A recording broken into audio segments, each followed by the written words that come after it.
So a few years ago, I talked about something called mini four-wheel drive. Now, what mini four-wheel drive is it's these little battery-powered car model kits that you put together and turn loose on a track. Yeah, this thing isn't a remote control vehicle. The batteries go straight to the engine, and as a result, these things can go really amazingly fast on these sorts of tracks that have the built-in guards that keep it in line. It can do all sorts of amazing stunts and curves and things like that. And the reason I talked about them in the past was because I was putting my hat in with this property called Scan2Go, which NGA had brought over from the United Arab Emirates, which is an admittedly stripped down, only two-wheel drive version of the regular mini four-wheel drive. I was kind of hoping that these would make this sort of hobby more aware in the United States, but as I'm sure a lot of you know by now, that didn't really happen. Although, at the same time that these mini four-wheel drive vehicles were being made and developed, there was actually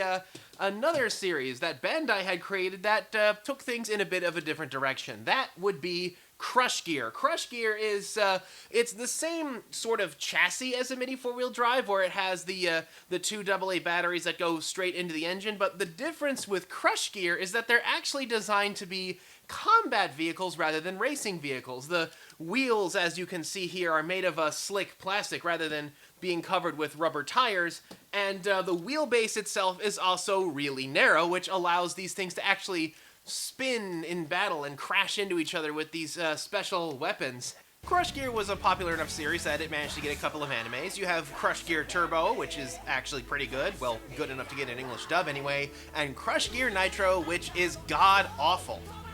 Although whether they're good or not, they both reek of early 2000s era anime. Now, as for these spinning tricks, I would love to show you how those things work, but here's the thing about that, is the arenas are really large and can only come from Japan, so actually bringing one over here would have been prohibitively expensive for me, although, do you know what actually does work really well? This $3 tray from IKEA. Not a paid endorsement. Somebody please sponsor me! But yeah, thanks to this thing's high walls and slippery surface, I can show off how these things are supposed to work, even getting that spinning action going on. If it wasn't for these sharp corners, it would actually be a really good arena for these things. And it was just $3! Correction, the tray is actually $2. Can anybody remind me why we pay $10 for Beyblade arenas again? Definitely not a paid endorsement. Now, Crush Gear originally came out in 2001 and only ran for a few years, so these things have actually been out of print for a really long time. I picked up this one, Caesar Vern, back when I was reviewing Scan2Go, and that was several years ago, so yeah, getting these things these days are not so easy, and I did get this in the past because I was hoping to talk about the series a bit, but never managed to get around to it, although the reason that I think people are asking me to talk about this series I'm going to address today is largely because of this and Scan2Go. So today, we are going to be talking about Bandai's Break Goga. Break Goga! Break Goga, with Goga meaning Roaring Fang, is the spiritual successor to Crush Gear. Unlike Crush Gear, they look a bit more like insects, and their weapons, rather than the rapid pushing action seen on Crush Gear, instead rotate slowly with a lot of torque and power so that they can use these weapons to grab their opponents and slam them into the ground and... Wait a minute. This is wrestling.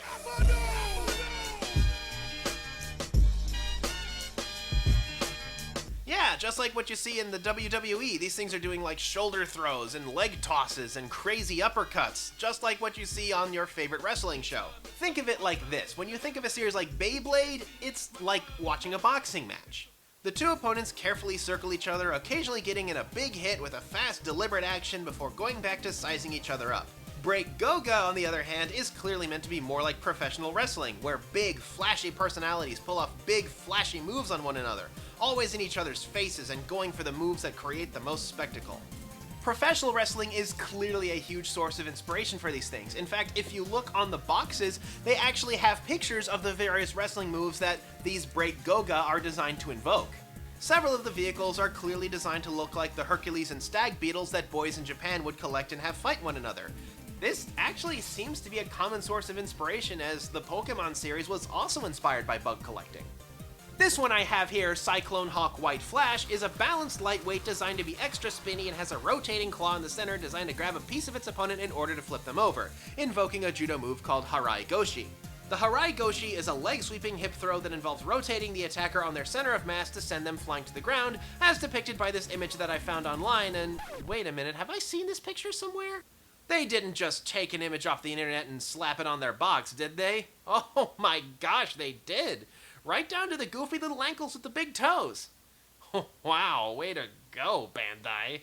Other vehicles use different attacks such as uppercuts and suplexes, and there are additional weapons that one can buy that behave a bit differently, such as this Drain Fang piece, which is a larger and heavier version of Cyclone Hawk's weapon. It's cool to see how each of these attack types are simulating different fighting techniques, though there is clearly also influence from shows like BattleBots. Slash Panzer, for example, draws some clear inspiration from fan favorite Bronco.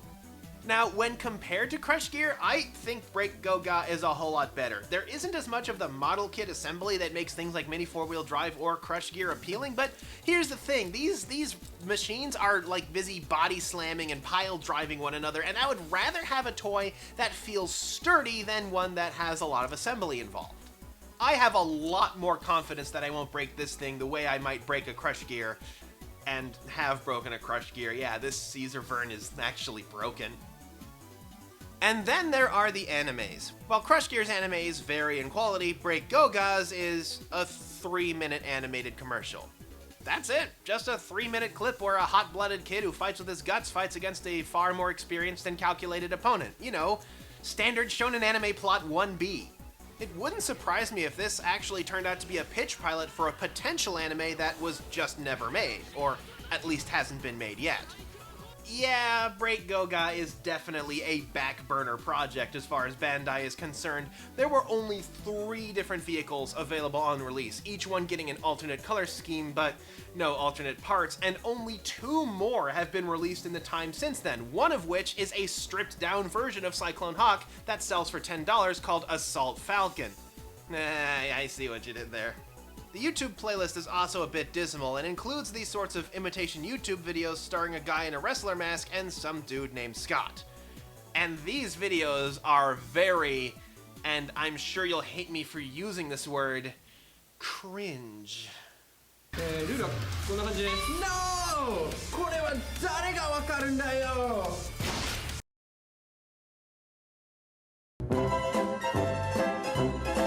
While it is cool to see some toys that can pull off professional wrestling moves on one another, I fear that Break Go-Ga is doomed to wallow in obscurity. I mean, I'm sure a lot of old Crush Gear fans are enjoying the nostalgia trip, but with only 5 different kinds and the cost of nearly $20 a pop, they can't really compete with the greater variety and pocket money friendly price point of Beyblade. The brand is very slow on new releases, and they strike me as getting a bit nervous considering that the Assault Falcon is little more than a stripped down Cyclone Hawk sold for just $10. I mean, there's certainly nothing wrong with these kinds of back burner toys. They're a relatively low-risk investment, and in fact, some people are drawn to these kinds of toys because of their obscurity. And if one of these toys does manage to take off and become popular, they can be massively profitable. I would rather have these kinds of toys than not, although I have to admit that in the case of Break Go-Ga, it's probably never going to break out of obscurity without the help of some sort of massive media push. So, for those of you who enjoy it, feel free to enjoy it. Just don't expect it to become sort of big, hot, popular thing in the near future.